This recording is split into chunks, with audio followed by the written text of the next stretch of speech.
Hey, Andrew. Hi, Jason. How are you? Good. Welcome to Trucking with Jason. Let's do this. Let's do this.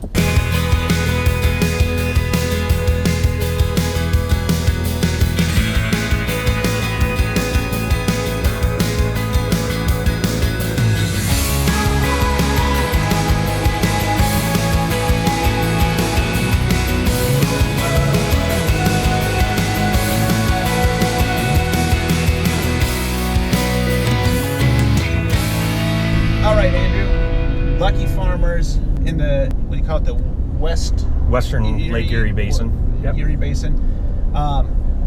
Full service ag retailer? Full service ag retailer. We're grain, agronomy, feed and fuel, or energy. We're celebrating our 100th year this year, 2019. So Luckey Farmers has been around for 100 years. Congratulations. Thank you. You've been running precision ag since it started, right? I wish I was. I age well. 100 years, that's great. Let's talk a little bit about the crops that you guys have there this year. This year's been a rough year all over the place. How are things looking on the ground up there? It's been a rough year. So we have traditional row crops, wheat, corn, soybeans. We do have growers that do some vegetables, cabbage, peppers, tomatoes. Okay. But the people that we really do full service for, or that we really collaborate with, are traditional row crop growers, wheat, corn, soybeans. And late getting in, prevent plant, take effect. What's your situation there? Yeah, really late getting in. June 10th, I believe, is the cutoff for corn, and we estimate that only 25 to 30% of the corn got planted in our area. Probably only 40 to 50% of the soybeans, and some of that was soybeans that got planted were going to be corn acres. So a lot of preventative plant acres this year. It's going to take a toll on not only the growers but the ag retailers too. Yeah, a lot of people don't quite understand that. Not only is there less acres planted, but there's less crop protection put on. There's less grain coming through the facilities. Everything. When you have a supply situation like this, everything is affected all the way down the chain. All the way down the chain. So we've been concentrating mostly on making sure that we're getting the weeds under control on the acres that didn't get planted. That we're doing the soil sampling. That we're making the plan come this fall, getting cover crops on, getting the fertilizer put on.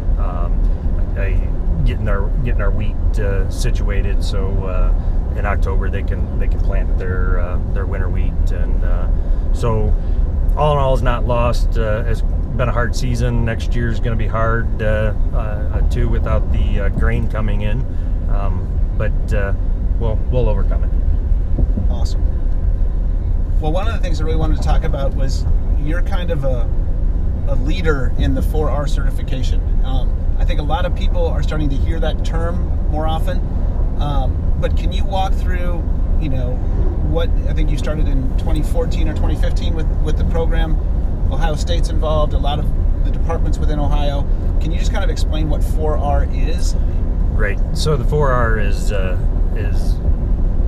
right source of fertilizer, the right rate of fertilizer, the right time, and the right place.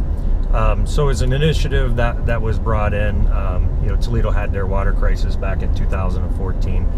Big algal bloom in the Western Lake Erie Basin affected over 1 million people, their drinking water from the city of Toledo. So it's been an effort, the agriculture industry, been an effort to do this voluntary program of the 4Rs to really, instead of it being legislated, instead of laws and regulations coming down, let us do this voluntary program of the 4Rs and see if we can't help. A lot of it is education to the grower, understanding what fertilizers we're putting on, why we're putting it on, making sure our soil samples are up to date, and then tracking it and recording the data.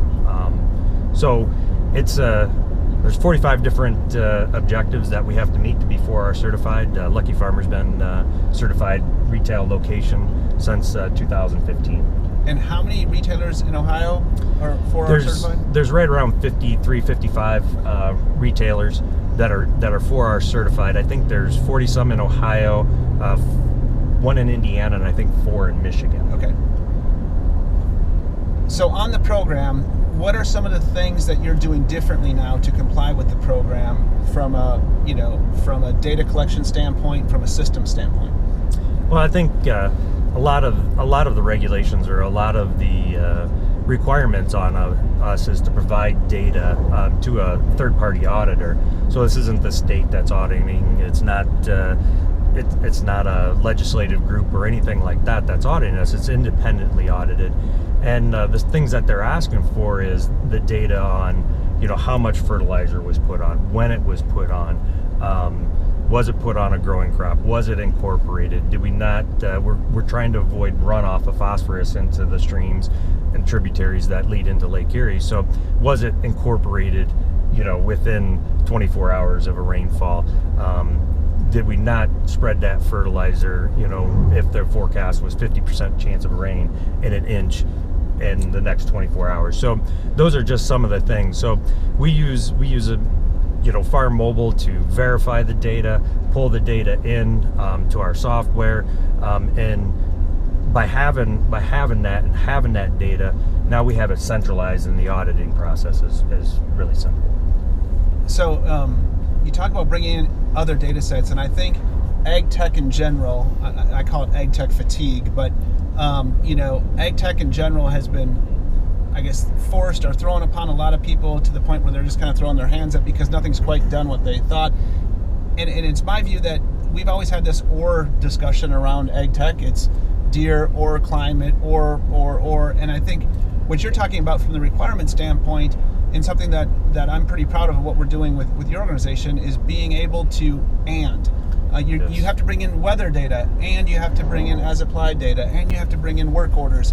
And there's no one system out there today that's going to do all that. So you got to figure out a way to work with others in order to make this stuff useful, and really to I think, create this standard, which I see getting much bigger than just your neighborhood, which is why I'm excited to visit with you about it today. Right, and we have 5 major partners, from DTN Weather to Ag World, our agronomy software, to AgVantage software, who's pulling in that data for invoicing, accounting for our growers, and even to Farmobile, being able to pull that data into Ag World, letting us use those data layers to make a better decision on where nutrients need to be applied.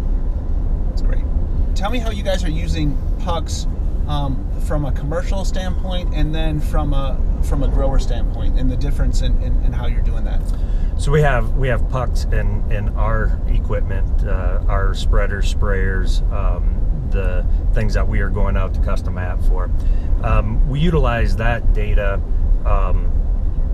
kind of internally, and with the live view of what Farmobile offers us, we have a great mapping and dispatching program in Ag World. But that just shows us who's assigned what work order, how much work they have. It doesn't really show us where they're at in real time. And that's the unique thing that Farmobile gives us, is being able to visualize where that machine is, what he's doing, how he's doing, and then having the real-time data if something were to mess up, or we don't have to go out and pull that data from the machine. We have it already in Farmobile. Get rid of the thumb drives. Get rid of the thumb drives, yep. And from the grower's perspective, the grower has data layers, whether it's planting data layers, some of their spray or spread layers, tillage layers. We have some of their data layers, of the spreading or spraying. They have from the harvest services data. they hired. Yep. Right, for the services they hired from us. So, the grower has data layers, we have data layers. Where the link is that Farmobile allows us to put those data layers together. So we have a picture of that whole operation.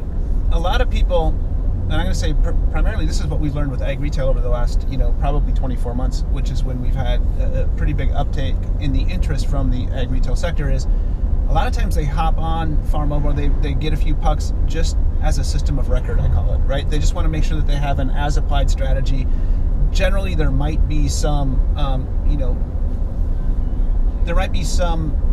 requests for information down the road, and they just want to be able to easily have this data recorded and available, and it doesn't take a lot of extra work from the drivers to plug it in and let it go. So I think a lot of people initially hop on to some Farmobile subscriptions from that system of record standpoint, but they quickly realize that once I have this device in the machine, this system of orchestration, I call it, or this fleet management or this logistics piece is just kind of a byproduct, right? So it was valuable for them to have the system of record and be able to access that data. It becomes more valuable when they understand the ability to really, from a fleet management or logistics standpoint, know where things are. And then as they move to the grower piece, I call it a system of performance or measurement, because a lot of times from the agronomy angle, we look at a yield map and we try to figure out and work our way backwards. One of the cool things about having that real-time data is you can make some in-field decisions or even some in-season decisions and impact that yield, so you're not looking backwards at what could have we done, but you're realizing the opportunity between the planting and the harvest. And so tell me, is that a similar pattern to what you guys have learned? Similar. We were looking, when we first started with Farmobile, we were looking internally for a way. We have growers, so we do grid sampling, 2.5 acre grids. We write a 2-year recommendation. We may put all that fertilizer on up front. They plant corn, soybeans, and then what they want is us to just fertilize for the removal of the crop. Got it.